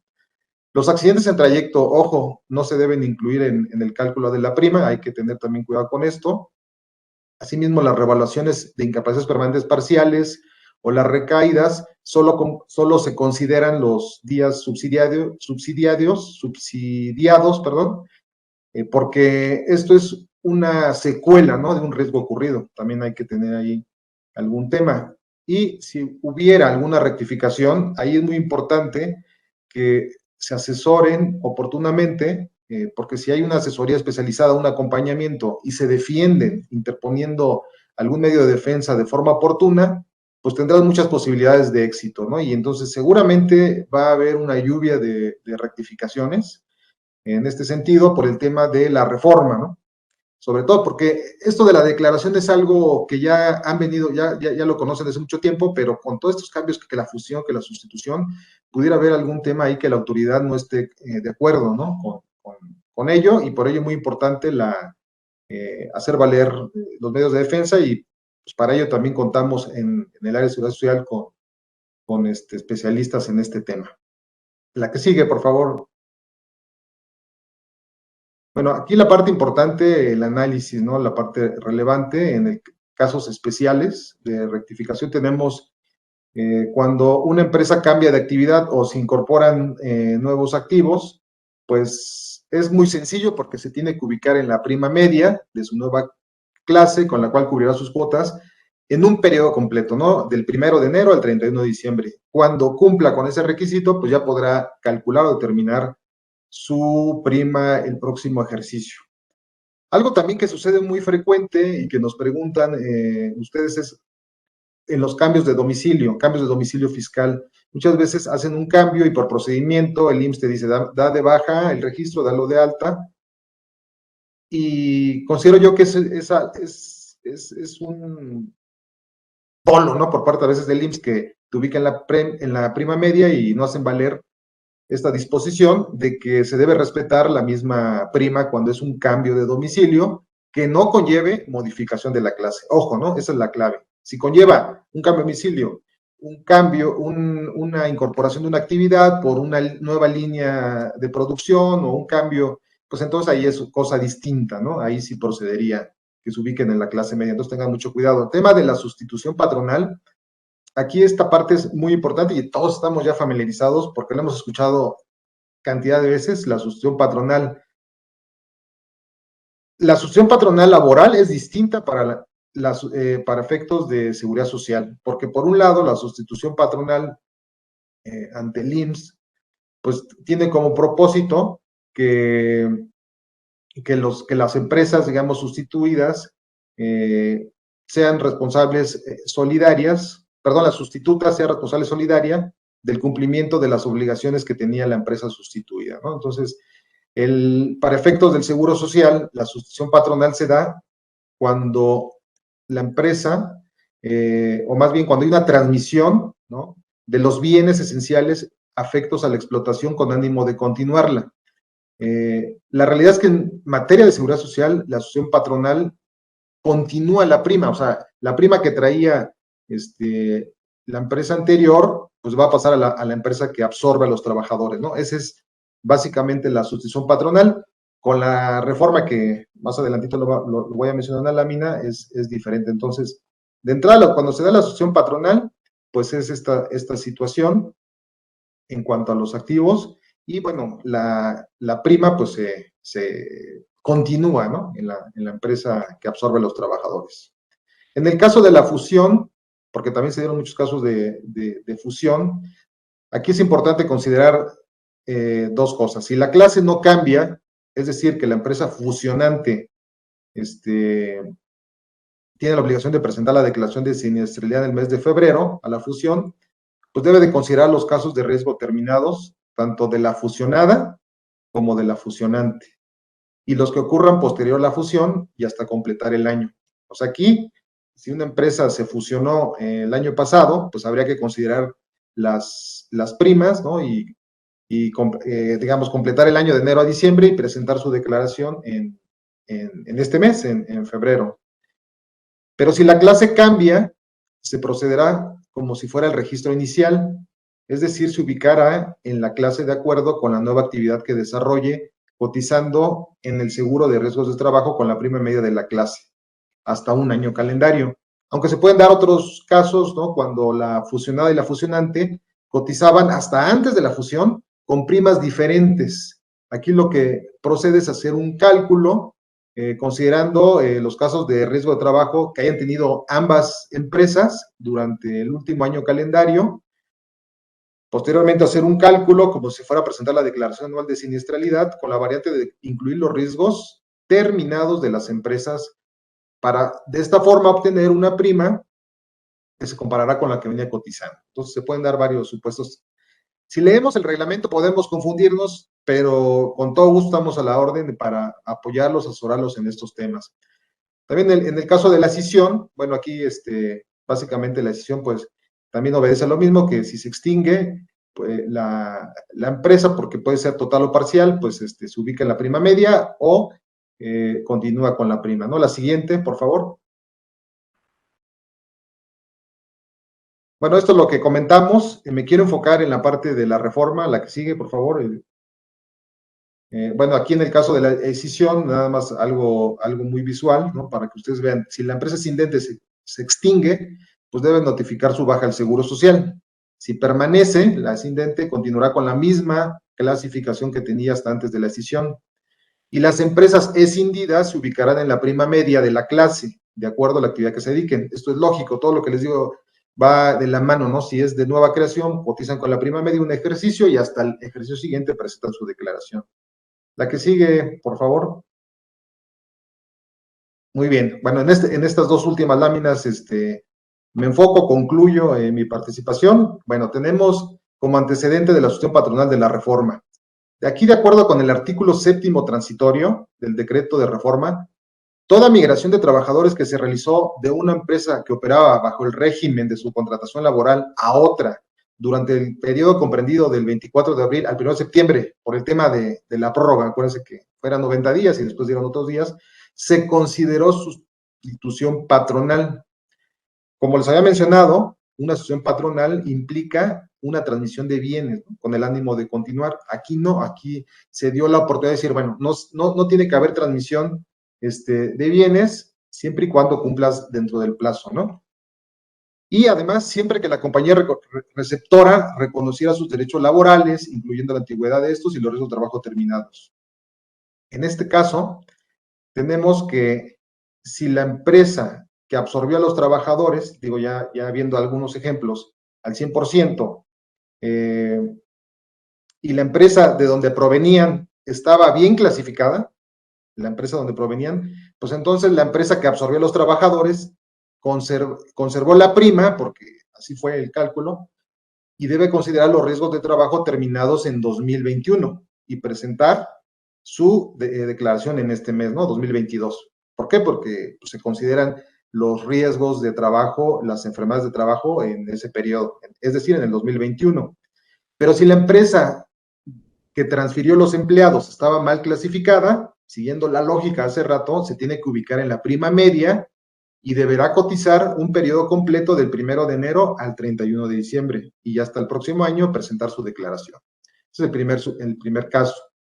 La que sigue, por favor, igual en el mismo séptimo transitorio, en el numeral 2, viene el ejemplo, si la empresa que absorbió trabajadores de una o más empresas con la misma o distintas clases, porque pudo haber varias combinaciones, las empresas sustituidas, si las empresas sustituidas estaban mal clasificadas en ese supuesto, también se ubicó la empresa que absorbió en la prima media de la clase y debe cotizar un periodo completo del 1 de enero al 31 de diciembre, ¿no? Y si las empresas sustituidas estaban correctamente clasificadas, la empresa que absorbió pues debe clasificarse conforme a sus riesgos inherentes, hacer el cálculo de la prima ponderada y deberá cotizar con ella hasta febrero de 2022. Entonces, como pueden ver, no está tan complicado entenderlo si lo razonamos de esta forma. De todas maneras, estamos a sus órdenes. Digo, hay otros temas interesantes que quizás sean tema de un webinar próximo, como el de la PTU, ¿no? Si va a ser la PTU hasta antes de la reforma del 24 de abril, posterior un cálculo. También hay unos temas derivados del dictamen, que se incorporó el tema del ICSOE que comentó José Luis, relacionado con el tema de las cuatrimestrales, una especie de híbridos, tiene que presentar información del CIPRES y también del REPSE y toda esta información. Con esto concluyo, estamos a sus órdenes, muchas gracias por su atención y adelante, Jaime. Muchas gracias. Muchas gracias, Moisés, perdón, por tu participación. No sé, afortunadamente nos llevamos un poquito más de tiempo de lo programado, pero nos da tiempo todavía de contestar a algunas dudas de la gente que estuvo acompañándonos durante esta transmisión. A mí me gustaría empezar por una pregunta que nos formulan. Jesús, no sé si ya la tengas. Si quieres te la vuelvo a comentar. Nos la hace Laura Ávila, dice si el SAT está considerando los FDIs para la acumulación de ingresos, entonces ¿dónde quedan los ingresos acumulables de acuerdo a la ley de renta, como en el caso de la prestación de servicios? Y con relación a esta misma pregunta, dice, ¿hay alguna restricción? Nos pregunta Carlos Aguilar, ¿hay alguna restricción para la cancelación de CFDIs emitidos antes del 2021? Te escuchamos, Jesús.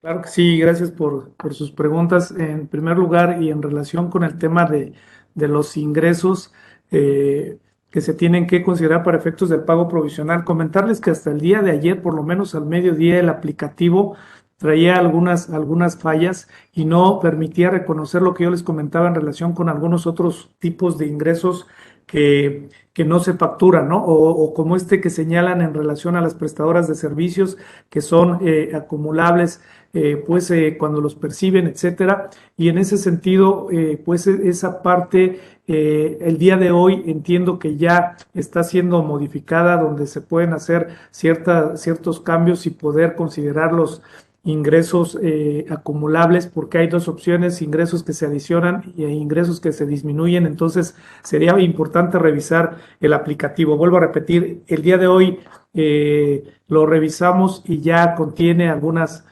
adecuaciones.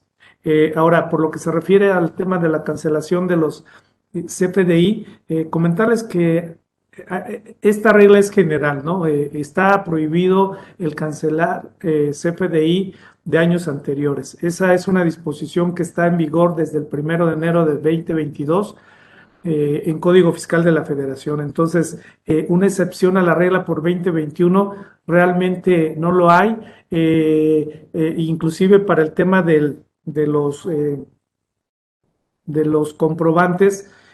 También pues lo tienen que hacer a través del aplicativo, considerando el catálogo que emitió la autoridad, considerando 4 conceptos básicamente: cuando hay un comprobante emitido con errores con relación, comprobantes emitidos con errores sin relación, si no se llevó a cabo la operación o inclusive cuando son operaciones con el público en general. Son 4 rubros que debemos estar considerando para ese tema de la cancelación, pero pues sea el comprobante de 2021, sea de 2020 o de años anteriores, técnicamente ya hay una prohibición para la cancelación de esos comprobantes, excepto por la facilidad que da la resolución miscelánea para poder hacerlo a más tardar en la fecha de presentación de la declaración anual, vuelvo a repetir, tratándose de personas morales y de personas físicas, a más tardar en la fecha de presentación que entenderíamos sería 31 de marzo y 30 de abril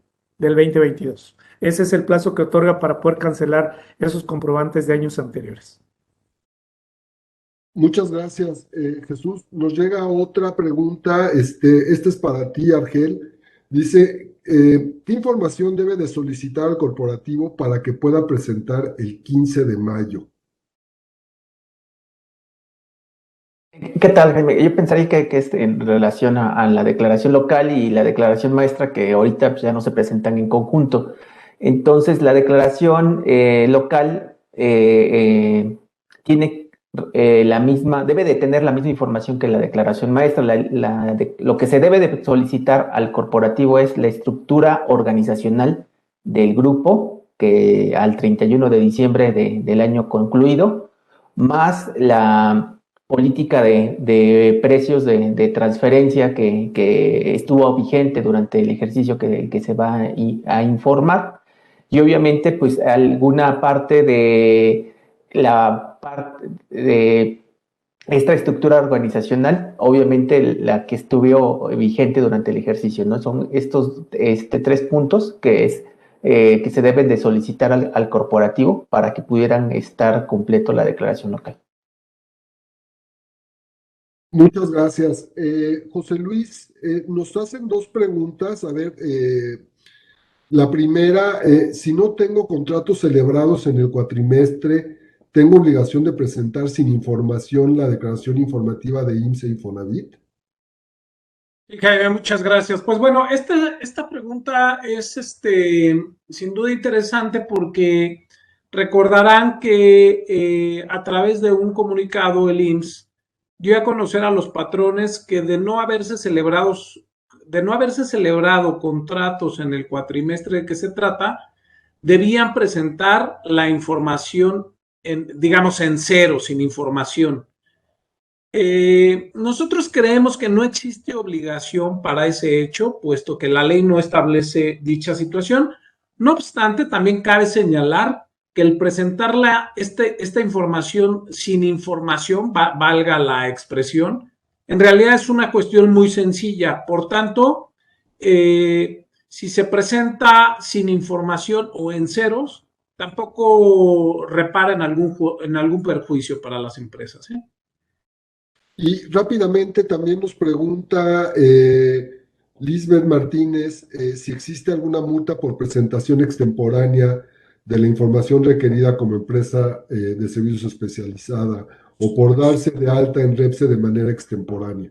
Bueno, son 2 cosas distintas. El no registrarse en REPSE implica que no puedes prestar servicios especializados. No hay como tal una sanción, pero si estás prestando servicios especializados sin tener el REPSE, estás haciendo algo indebido que repercutirá en la parte fiscal para que tu beneficiario del servicio no pueda deducir ese gasto. Eso es básicamente, digamos, el perjuicio de no tener el REPSE teniéndolo que tener. Propiamente, reitero, no hay una sanción, sino más bien lo que deriva de prestar servicios especializados sin el REPSE, pues es un panorama sumamente catastrófico en el tema fiscal, ¿no? Ok.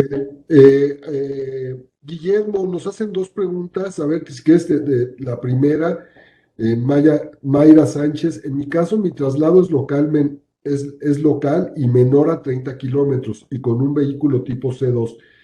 ¿Tengo que hacer solamente el CFDI de traslado sin el complemento carta porte?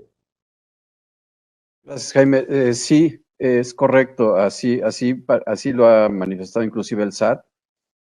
Estas son las excepciones de las que platicábamos en la presentación. Si el transporte es menor a C2 y si el traslado es menor a 30 kilómetros, aunque sea por una vía federal, no hay obligación de emitir el complemento carta aporte. Tenemos tiempo para contestar un par de más. Mireya, nos preguntan, en el caso de la nuda propiedad, que fue el tema que tú expusiste, ¿el notario está obligado a informar cuando la operación se realiza por persona física?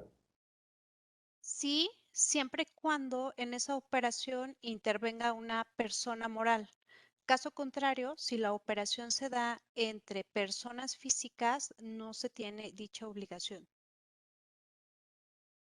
Muchas gracias. Y ya, por último, porque ya les robamos mucho tiempo, amigos, René Lamarque nos pregunta, tengo dudas en cuanto a las notas de crédito.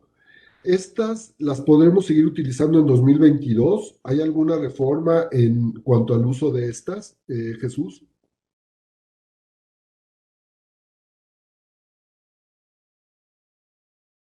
Jesús. Sí, perdón, Jaime, entiendo que la pregunta es para mí, ¿verdad? Sí, sí, sí. Ok, comentarles que sí se pueden seguir utilizando, inclusive hay ciertas reformas que tienen que ver precisamente con ese tema de devoluciones, descuentos o bonificaciones que también se está modificando en las disposiciones fiscales. La respuesta es que sí. Muy bien. Pues amigos, muchas gracias. Felicito a mis socios por esta exposición. Créanme que es difícil aglutinar tantos temas en tan poco tiempo y creo que ellos lo lograron de manera muy, muy notoria. Eh, si llegan algunas otras preguntas, tengan por seguro que vamos a responderlas. Los invito a entrar a nuestra página web, ahí va a estar el material y la grabación de esta transmisión para aquellos que pudieron haber perdido una porción de la misma.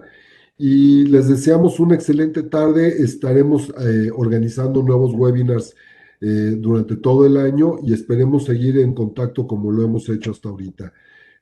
Buenas tardes, buen provecho a todos y felicidades a mis socios por tan buena exposición. Hasta luego. Hasta luego, gracias. Hasta luego. Gracias, que Cuídense estén mucho. muy bien. Que estén muy bien. Bye. Muchas gracias a todos. Luego, gracias. Hasta luego.